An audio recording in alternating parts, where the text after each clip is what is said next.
Hello everyone, welcome to you on my YouTube channel Rudra classes IELTS and PTE. So आज जो मैं video लेकर आई हूँ वो है हमारी रीडिंग की। रीडिंग में हम हमेशा करते थे reading and writing fill in the blanks, reading fill in the blanks या तो रीऑर्डर पैराग्राफ। बट आज हम करेंगे ग्रामर रूल्स, जिनके बेस पर आपकी जो पूरी रीडिंग है वो डिपेंड करती है कैसे आपने वो ग्रामर के रूल्स हैं उनको आप उनमें अप्लाई कर सकते हो। कौन सी ट्रिक आपके लिए वर्क करती हैं वो भी मैं आपको इस वीडियो में बताऊंगी। सिर्फ ग्रामर रूल नहीं कि आपने ट्रिक कैसे फॉलो करने, कैसे आप किस वर्ड को फाइंड कर सकते हो कि हाँ यहाँ पर ये वाला ग्रामर का रूल मेरा फॉलो होगा, वो भी हम डिस्कस करेंगे आज की वीडियो में। आज मैं लेकर आई हूं आपके लिए पार्ट नंबर 3। इससे पहले मैंने आपको पार्ट नंबर 1 और पार्ट नंबर 2 करवा चुकी हूं। जिसने भी नहीं उसको देखा सो वो मैं आपको लिंक प्रोवाइड कर दूंगी डिस्क्रिप्शन बॉक्स में, आप वहां से उनको वॉच कर सकते हो और अपनी जो रीडिंग है उसको स्ट्रॉन्ग कर सकते हो। सिर्फ रीडिंग ही नहीं, इसके साथ साथ आप अपनी जो राइट फ्रॉम डिक्टेशन है या फिर आपका समराइज स्पोकन टेक्स्ट है उसको भी आप अपना स्ट्रॉन्ग कर सकते हो। स्टार्ट करते हैं हमारे ग्रामर रूल से बिना आपका टाइम वेस्ट किए। मोस्ट इंपॉर्टेंट वीडियो होने वाली है, सो एंड तक आपने इस वीडियो को जरूर देखना है, तभी आपके लिए वीडियो बेनिफिशियल होगी। फर्स्ट हम देखते हैं कि वर्ड रूल। अब वर्ड रूल आपके पास आपने सभी ने पढ़ा हुआ होगा, हम हिंदी में पढ़ते हैं एक वचन बहुवचन, ठीक है। यहां पर हमारे पास क्या है, सिंगुलर होते हैं और प्लूरल होते हैं। सिंगुलर में हमारे पास है जिसके जो सिर्फ एक सिंगल चीज हो, यानी कि बुक और मैन। ये मैं सोचना बिल्कुल बेसिक से बता रही हूँ, बट बेसिक्स को से समझोगे तभी आप आगे वाले रूल आपको बिल्कुल इजीली क्लियर हो पाएंगे, ठीक है। बुक एंड मैन के बाद आपने ऑलवेज, मान लो जो सिंगुलर आएगा वर्ड उसके बाद आपने ऑलवेज वर्ब की फर्स्ट फॉर्म के साथ एस या ईएस को यूज करना है। ये आपका रूल है। बहुत सारे जो स्टूडेंट्स हैं उनको नहीं पता होता कि हाँ यहाँ पर हम वर्ब की फर्स्ट फॉर्म के साथ एस लगाएं, ईएस लगाएं या कुछ लगाएं। तो उनके लिए है कि सिंगुलर जब भी आपके पास कोई वर्ड होगा उसके बाद आपके पास वर्ब की फर्स्ट फॉर्म के साथ एस या ईएस लगेगा। सेकंड हमारे पास होती हैं हेल्पिंग वर्ब्स। अब हेल्पिंग वर्ब कौन कौन सी होती हैं, इज, एम, आर, वॉज, वर, ये सब आपकी हेल्पिंग वर्ब होती हैं। हैज, हैव, हैड, ठीक है, हैज, हैव। तो अब हमने क्या करना है कि जब भी आपके पास कोई सिंगुलर नाउन आए ब्लैंक में मान लो, ठीक है, उसके बाद आपने इज, वॉज या फिर हैज यूज करना है। और इसका रिवर्स भी हो सकता है, अगर आपके पास ब्लैंक में नाउन दे रखा है और उसके बाद आपको वर्ब की फॉर्म गिवन है बट उससे पहले आपने फिल करना है इज, वॉज, हैज वगैरह, तो भी आप वहां पर उस नाउन को देख के कर सकते हो, ठीक है। और यहीं से आपको क्लियर भी हो जाता है कि जो आपका पैसेज है वो एक्टिव वॉइस में है या फिर आपका पैसिव वॉइस में है। सेकंड हमारे पास होते हैं प्लूरल वर्ड्स, जो उसमें होंगे हमारे पास, जैसे यहाँ पर बुक था तो यहाँ पर हमारे पास क्या हो गया, बुक्स। मैन है, यहाँ पर मैन हो गया। तो ये आपने ध्यान में रखना है MEN है या MEN है। हम बहुत ज्यादा वो होते हैं, पजल होते हैं एक वुमेन और वीमेन में, ठीक है। जहां पर WOMEN आएगा वो वुमेन है और जहां पर WOMEN आएगा वो वीमेन होता है, वो प्लूरल होता है। उसके बाद आपका ऑलवेज वर्ब की फर्स्ट फॉर्म आपने यूज करनी है। अगर हम बात करें हेल्पिंग वर्ब की तो हेल्पिंग वर्ब आपकी वही रहेंगी। अब इसमें क्या होगा, प्लूरल हो गया तो इसमें आपकी ज्यादा चीजों के बारे में बात है, तो आपने क्या करना है, आर, वर और हैव, ये आपकी हेल्पिंग वर्ब। इसके बाद जो प्लूरल नाउन है उसके बाद आपकी फिल होंगी। आगे बढ़ने से पहले आप मेरी वीडियो को लाइक करें एंड शेयर करें ताकि और भी इस वीडियो से बेनिफिट ले पाएं और अपने एग्जाम को क्लियर करें। और जो भी चैनल पर न्यू है वो चैनल को सब्सक्राइब करें और बेल आइकन को प्रेस करें ताकि आने वाली वीडियो का नोटिफिकेशन उसको मिल सके। मूव करते हैं नेक्स्ट पार्ट की ओर। नेक्स्ट हम डिस्कस करेंगे वर्ब। वर्ब आपकी सबसे इंपॉर्टेंट है, ठीक है। हम बोलते हैं कि जो हमें तो टेंस नहीं आते, हमें समझाओ, हमें क्लियर करो कि कहां पर कौन सी चीज फिट हो रही है। तो वर्ब के रूल को समझने के बाद आपकी जो पूरी की पूरी जो रीडिंग है वो स्ट्रॉन्ग हो जाएगी। सबसे पहले आपने देखना है कि वर्ब की फॉर्म कौन कौन से होते हैं। आपके पास 5 टाइप की वर्ब की फॉर्म होती हैं। हम सोचते हैं कि हमने सिर्फ 3 ही वर्ब की फॉर्म पढ़ी है, वही है नहीं, ING और S और ES के साथ भी आपने देखना है कि हाँ आपका कौन सा रूल फॉलो हो रहा है। फॉर एग्जाम्पल मैंने क्या किया, यहाँ पर गो लिखा है, गो आपकी वर्ब की फर्स्ट फॉर्म है, सेकंड वेंट होती है, थर्ड गोन। अगर हम ING लगाएं तो गोइंग हो गया और अगर S या ES लगाएं तो गोज हो गया।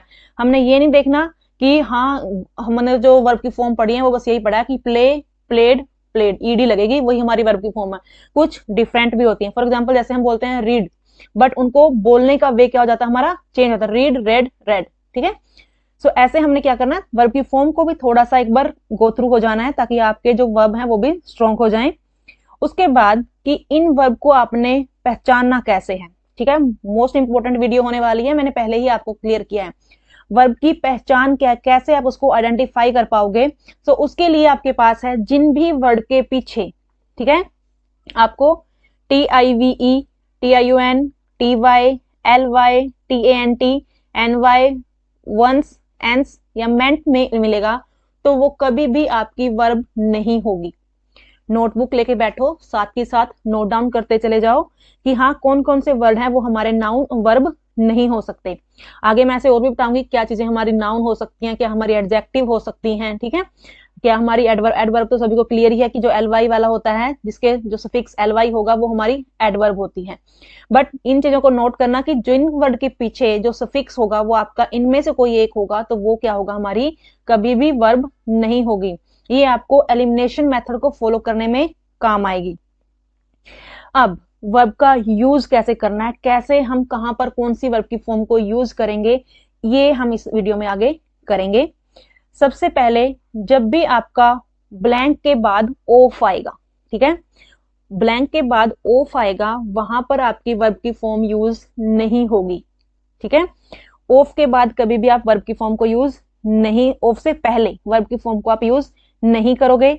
सेकंड, जब भी आपके पास कोई भी आर्टिकल होगा, ए एन द, मैंने आपको रीऑर्डर पैराग्राफ में बताया था कि आर्टिकल जो हैं वो बहुत इंपॉर्टेंट रोल प्ले करते हैं आपका रीऑर्डर पैराग्राफ को भी सोल्व करने में। वही आपके जो आप reading fill in the blanks को सोल्व करोगे उनमें भी मोस्ट इंपॉर्टेंट रोल प्ले करते हैं articles. So a an the जहां भी होगा वहां पर उसके बाद आपकी कोई भी वर्ब की फॉर्म नहीं आएगी, उसके बाद आपका नाउन आएगा, ठीक है। थर्ड है आपके पास जब भी आपकी एडवर्ब हो, कोई भी ly वाला वर्ड हो, उसके बाद आपका ब्लैंक हो, तो उसमें 90% आपके चांसेस होते हैं कि वर्ब की थर्ड फॉर्म यूज होगी और 10% आपके चांसेस होते हैं कि वर्ब की फर्स्ट फॉर्म यूज होगी। फोर्थ रूल आपका है जहां पर भी आपको ये वर्ड मिले, no one, someone, none, anyone और एवरीवन, ये आपके सिंगुलर वर्ड में काउंट होंगे। कहीं भी आपके प्लूरल वर्ड में काउंट है, देखो ना, नो वन कि वहां पर कोई नहीं है, नो वन, ठीक है, सम वन, एक पर्सन के लिए हम ये चीज यूज कर रहे हैं। यहाँ पर देखो ट्रिक भी है, वन वन वन, तो यहां पर ये चीज आपकी क्या है, सिंगुलर है, तो आप वर्ब की फॉर्म के साथ एस या ईएस वाला वर्ड ही वहां पर आएगा, ठीक है। आई होप कि आपको ये चीज क्लियर होगी। फिर भी कोई डाउट हो तो प्लीज उसको क्लियर कर लेना कमेंट करके। नेक्स्ट हम करते हैं, जहां पर भी आपका इज, आर, वॉज, वर आएगा, वहां पर ये मैं आपको टेंसेस नहीं करवा रही कि हाँ आपने तो यहाँ पर क्या बता दिया, मैं आपको ग्रामर रूल्स बता रही हूँ रीडिंग के अकॉर्डिंग। तो वहां पर आपका 90% वर्ब की थर्ड फॉर्म होगी, यूज होगी, और 10% आपका वर्ब की फर्स्ट फॉर्म के साथ आईएनजी आएगा। आपको क्लियर ही होगा कि आईएनजी आपका तब आएगा जब आपके पास वहां पर एक्टिव वॉइस में आपका सेंटेंस हो, प्रेजेंट में आपकी वो चीज चल रही हो, ठीक है। और आपका जो वर्ब की थर्ड फॉर्म है ये आपका पैसिव वॉइस में आएगा। उसके बाद आपके पास है has, had, have, be, being, be आपकी वही होती है इज, आर, वॉज, वर, ठीक है, हैज, हैव ये बी होता है, ठीक है। बीइंग वर्ब की थर्ड फॉर्म यूज होगी ऑलवेज, कोई चांस ही नहीं है कोई और फॉर्म इसके बाद आपकी यूज होगी, ठीक है। उसके बाद बीन, बीन के बाद आपका 90% वर्ब की थर्ड फॉर्म यूज होती है अगर बीन के बाद ब्लैंक हो, और वर्ब की फर्स्ट फॉर्म के साथ आईएनजी आपका सिर्फ 10% यूज होगा। अगर हम मूव करते हैं 9th रूल की ओर, तो टू के बाद ये सभी को क्लियर होना चाहिए, जहां पर भी टू है, टू के बाद ब्लैंक है, तो वर्ब की फर्स्ट फॉर्म आएगी। डू, डिड, डज के बाद हमारी वर्ब की फर्स्ट फॉर्म यूज होगी। Any modals, any modals, shall, should, could, would, may, might, must, ठीक है, सबके बाद आपकी वर्ब की फर्स्ट फॉर्म यूज होगी, कोई और वर्ब की फॉर्म वहां पर नहीं आएगी। अगर आपके पास मॉडल्स प्लस बी है, ठीक है, तो आपके पास ऑलवेज वर्ब की थर्ड फॉर्म यूज होगी, चाहे जिस मर्जी आपका जो टेंस है वो कोई भी फॉर्म में क्यों ना हो, जो आपका पैसिव है वो किसी भी फॉर्म में क्यों ना हो, ठीक है। बट जहां पर कोई भी मॉडल्स आया प्लस में बी आया तो उसके बाद आपने ऑलवेज वर्ब की थर्ड फॉर्म के साथ जाना है। अगर हम बात करें प्रेपोजिशंस की, तो प्रेपोजिशन कौन कौन सी हैं, on, for, of, into, from, in, under, above, below, ठीक है। तो ये सब आपकी प्रेपोजिशन होती हैं सिर्फ टू को छोड़ के, ठीक है, टू भी आपकी प्रेपोजिशन है, बट टू को छोड़ के जितने भी आपकी प्रेपोजिशंस हैं उनके बाद अगर कोई भी ब्लैंक है तो 100% वहां पर वर्ब की फर्स्ट फॉर्म के साथ ing आएगी। बिल्कुल ट्रस्टिंग है, आपने इसको बस वहां पर फिल कर देना है, ठीक है। उसके बाद हमारा 12th नंबर रूल है वर्ब के अकॉर्डिंग, जब भी आपके पास after, before, while, by, instead, in spite of, despite of, rather than word के बाद कभी भी ब्लैंक आए तो वर्ब की फर्स्ट फॉर्म के साथ ing आपने यूज करना है। प्लीज इन सभी रूल्स को नोट करते जाओ, आपके लिए बहुत बेनिफिशियल होने वाले हैं, क्योंकि पूरे के पूरे जो रूल्स हैं वो कहीं पर भी आप जिस मर्जी इंस्टीट्यूट में हो एक ही जगह पर आपको ये सारे रूल नहीं मिलेंगे, ठीक है।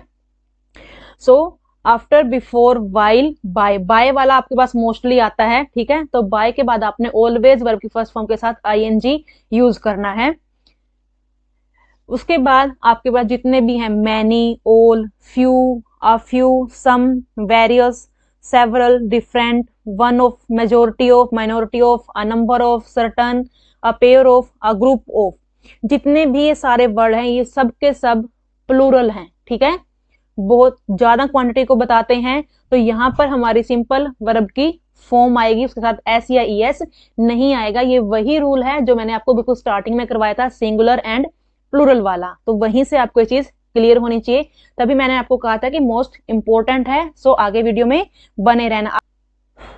सो वीडियो में आगे बढ़ने से पहले मैं आपको बता रही हूँ कि हम हमेशा ये बोलते हैं रीडिंग में कि हाँ हम कुछ टिप्स एंड ट्रिक्स बताएंगे, बट वो टिप्स एंड ट्रिक्स हैं क्या चीज, कहाँ से हमें पता चले कि कैसे हम उन वर्ड को फाइंड आउट करें कि हाँ यहाँ पर हमारा वही वर्ड फिल होगा, कैसे पहचाने कि हम ये हमारा नाउन है, ये हमारा एडजेक्टिव है, क्योंकि कुछ कुछ सिमिलैरिटी हमें वहां पर मिलते, इतना टाइम हमारे पास नहीं होता।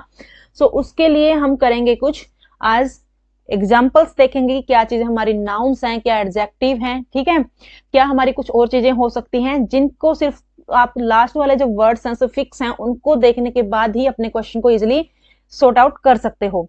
सो मूव करते हैं नेक्स्ट पार्ट पर कि हम कैसे नाउन को आइडेंटिफाई करें। अब उसके कुछ एग्जांपल्स हैं। फर्स्ट, जहां पर भी आपको लास्ट में वर्ड मेंट मिलेगा, ठीक है, मेंट मिलेगा। सो फॉर एग्जांपल देखो, गवर्नमेंट, एनवायरमेंट, टूर्नामेंट और मैनेजमेंट, जिनके लास्ट में मेंट वर्ड है वो आपका नाउन है। फर्दर, जिनके पीछे आपका TION या फिर SION है वो फॉर एग्जांपल जैसे education, qualification, discussion, information, question, सबके सब आपके नाउन है। थर्ड, नेस, एग्जाम्पल हैप्पीनेस, काइंडनेस, सैडनेस। उसके बाद मूव करें ITY, एबिलिटी, ये नहीं सोचना कि हाँ क्वालिटी है तो उसकी एबिलिटी है तो ये एडजेक्टिव हो जाएगा, नहीं, ये भी आपका नाउन है। बहुत सारे डाउट क्लियर हो जाएंगे हमारे इन रूल्स को करने के बाद। सिक्योरिटी, सिमिलैरिटी, ठीक है, एंस या ENCE नोट डाउन करते रहना साथ के साथ, बेनिफिशियल होने वाली है। अगर अब यूज नहीं करोगे, चाहे कोई आइल्स कर रहा है या PT कर रहा है, दोनों के लिए ही बेनिफिशियल है। Performance, appearance, dependence and difference. आगे है IST, जिस वर्ड के लास्ट में IST होगा वो भी आपका नाउन होगा। Colonist, dentist, journalist, feminist. Example भी नोट डाउन कर सकते हो विद इन वर्ड के साथ साथ। आगे है शिप, लीडरशिप, फ्रेंडशिप, मेंबरशिप, ये भी आपका नाउन है, कोई क्वालिटी नहीं है फ्रेंडशिप की, हाँ बस वो मेरा दोस्ती है, ठीक है, कि उसकी क्वालिटी बता रहा है। डोम यानी कि फ्रीडम, डम, फ्रीडम, किंगडम। आप और भी एग्जांपल ले सकते हो, इनके साथ साथ आप जो अपने नोट्स हैं उनको बना सकते हो। अनदर है आपके पास ICE, जिस भी वर्ड के लास्ट में आपको ICE मिले, चॉइस, जस्टिस, सर्विस, नोटिस, ठीक है। वो जैसे हम ये नहीं करते कि हाँ किस वर्ड को में Y को हटा के हमने वहां पर IES, हम जब ग्रामर के रूल्स पढ़ते थे 6th-7th क्लास में तब हम वहां पर करते थे कि कहां पर हमने Y को हटा के क्या चीज यूज करनी है, ES आएगा, IES आएगा। तो सेम इसमें भी हम क्या कर रहे हैं, थोड़े से ट्रिकी बना रहे हैं इस चीज को कि आपको करने में थोड़ा सा हेल्प मिले और आप इसको इजिली करके अच्छा स्कोर ले सको रीडिंग में। नेक्स्ट हमारे पास वर्ड है ANT और ENT, जिनके भी पीछे ये वर्ड होगा वो आपके नाउन होंगे, जैसे student, president, assistant and accountant, ठीक है। आगे EE, जिनके लास्ट में EE होगा, referee, trainee, lessee, refugee. Refugee तो बहुत बनते हैं, जो ऑस्ट्रेलिया, अमेरिका जा रहे हैं या कनाडा टूरिस्ट वीजा पे जा रहे हैं तो वो रिफ्यूजी तो बोलते हैं, ठीक है। सो ये भी हमने ध्यान में रखना है, ई वाला। थोड़ा सा एग्जांपल दे रही हूँ ताकि आपको याद में रहे कि जिन वर्ड के पीछे ई आएगा वो हमारे क्या होंगे, नाउन होंगे। जैसे ट्रेनी होता है, जैसे हम ट्रेनी दे रहे हैं, वो कर रहे हैं, आपको ट्रेन ही कर रहे हैं, ठीक है। आगे है ई आर या फिर ओ आर, जिन वर्ड के पीछे ये वर्ड होंगे वो भी क्या होंगे, नाउन होंगे। Writer, teacher, worker, actor and doctor. उसके बाद आपका है आई एस एम, जिनके पीछे ये वर्ड होगा, क्रिटिसिज्म, जर्नलिज्म एंड ह्यूमनिज्म, ये भी आपके नाउन है। उसके बाद आपके पास 14 है ई आर वाई, यानी कि jewellery, surgery, nursery. A R Y आपका नाउन एडजेक्टिव होगा, ई आर वाई आपका नाउन होगा। ये चीज भी अपने माइंड में क्लियर रखना, ये मैं आपको आगे करवाऊंगी भी कि क्या डिफरेंस है ई आर वाई, चीज ध्यान में रखना, ई आर वाई ना कि ए आर वाई। आगे है आपका एज, जिसके लास्ट में एज होगा, ब्लॉकेज, पैकेज, लीकेज, स्टोरेज। आगे आपका है ओ आर वाई, यहां पर देखो, यहां पर था ई आर वाई, उसके बाद है ओ आर वाई, यानी कि accessories, inventory, laboratory, memory and theory. ये भी आपके क्या है, नाउन है। आई होप कि आपने ये सारे के सारी जो ट्रिक हैं इनको आपने नोट डाउन कर लिया होगा, और प्लीज इस ट्रिक को यूज करना, आपके बहुत सारे जो क्वेश्चन हैं वो सोल्व होना स्टार्ट हो जाएंगे। स्पेशली जिनको जो राइट लास्ट वाला हमारा सेक्शन होता है ना, reading fill in the blanks का, वो मोस्ट इंपोर्टेंट होता है। वो 15 मार्क्स हमारे स्कोर को एकदम से बूस्ट कर देते हैं, बट हमें क्या होता है, टाइम की कमी की वजह से हम वहां पर एलिमिनेशन मेथड को फॉलो नहीं कर पाते। तो वो कहां से होगा, ये जो हमारी ये ट्रिक है ना, नाउन की, एडजेक्टिव की, वर्ब की, इनसे हम उनको इजिली कर पाएंगे। क्योंकि फर्स्ट पार्ट में तो हमें पता है कि हमारे पास इतने सारे ऑप्शन हो जाते हैं, वहां पर हमें वोकैबुलरी आनी चाहिए, ठीक है, वोकैबुलरी की नॉलेज होनी चाहिए, क्योंकि सेम ऑप्शन देंगे, वो सेम नाउन दे देंगे, सेम आपको वर्ब की फॉर्म दे देंगे, तो वहां पर हम पजल हो जाते हैं। बट जो लास्ट वाले 15 मार्क्स का जो काम है ना, वो आपका स्कोर एनहेंस करेगा वो, और इन ट्रिक से वो इजिली सोल्व भी हो जाएंगे, एक बार करके देखना। नेक्स्ट हम मूव करते हैं हमारे एडजेक्टिव की ओर, कि एडजेक्टिव अगर हमारे पास आएंगे तो उनको हमने कैसे करना है। एडजेक्टिव के लिए भी सेम मैंने सफिक्स को यूज किया है। सो फॉर एग्जांपल, फर्स्ट हमारे पास है एबल एंड ईबल। अगर आपके पास ये वर्ड है तो वो आपका एडजेक्टिव है। For example, understandable, capable, readable, incredible and favourable. L, अगर एल है, mathematical, chemical, physical, historical, formal and usual. Full, beautiful, helpful, harmful, joyful, colourful.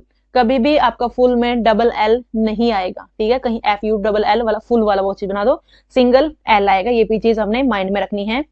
आइक, आई सी वर्ड होगा लास्ट में। Artistic, rustic, terrific, iconic, chronic, ठीक है। आईवीई, जिस word के last में होगा, intuitive, inventive, attractive, incentive, positive. अगर आपको सारे वर्ड नहीं ऐसे समझ में आ रहे तो उस वर्ड को चूज करो जो आपको हमेशा याद रहता है, ठीक है, ऑलवेज आपके माइंड में रहता है कि हाँ ये वर्ड होता है आईवी से। उस एक वर्ड को पकड़ लो, उसके बाद आपको पहचान हो जाएगी कि हाँ ये एडजेक्टिव है, ये मेरा नाउन है, ठीक है। अब जैसे हमने क्रोनिक हम बहुत पढ़ते हैं इसमें हमारे पीटी में, तो क्रोनिक वर्ड को याद रखो कि आईसी आता है क्रोनिक में, तो आईसी वाला वर्ड हमारा एडजेक्टिव होगा। फुल, ब्यूटीफुल को याद रख लो या हार्मफुल को, किसी चीज को याद रख लो, वहां से इसका तो वैसे मोस्टली सबको क्लियर ही होता है फुल को। जिसकी हमें नहीं होती, थोड़ी सी पहचान नहीं होती, तो उसके लिए आप अपना एक वर्ड जो आपका फेवरेट वर्ड है ना उस चीज में से, उसको होल्ड करो और उसको ही अपने हमेशा याद रखना है। नेक्स्ट है हमारे पास less, restless, hopeless, careless and useless, ठीक है। उसके बाद हमारे पास है ओ यू एस, जिन भी वर्ड के बाद ओ यू एस आएगा, जैसे गॉर्जियस, डेंजरस, मार्वलस, फैबुलस, तो ये भी हमारा क्या होगा, एडजेक्टिव होगा। उसके बाद हमारे पास है एंड, मैंने आपको उसमें बताए थे कि हाँ जो ई एन टी था, ठीक है, जैसे स्टूडेंट था आपका, तो वो थे आपका नाउन, और ए एन टी वाला आपका है एडजेक्टिव। इन दोनों में डिफरेंस अपना क्लियर रखना, ठीक है। जैसे वहां था आपका ई आर वाई और अब आ गया हमारे पास आएगा ए आर वाई वाला।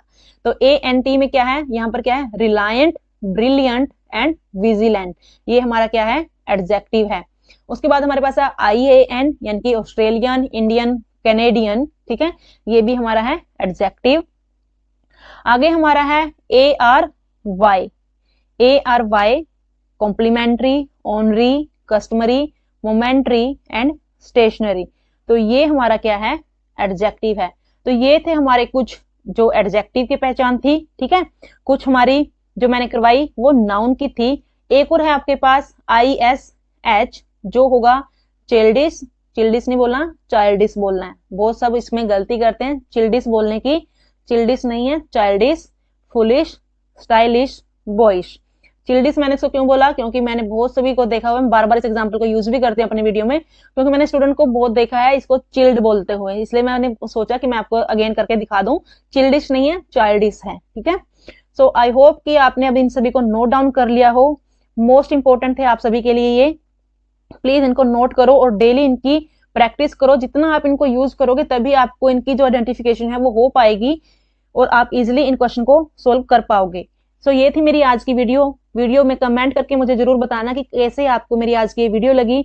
अगर वीडियो अच्छी लगी हो तो प्लीज वीडियो को लाइक करें एंड शेयर करें, और जो भी मेरे चैनल पर न्यू है प्लीज चैनल को सब्सक्राइब करें और बेल आइकन को प्रेस करें ताकि मेरी आने वाली वीडियो का नोटिफिकेशन आपको मिल सके। थैंक यू, मिलते हैं नेक्स्ट वीडियो में।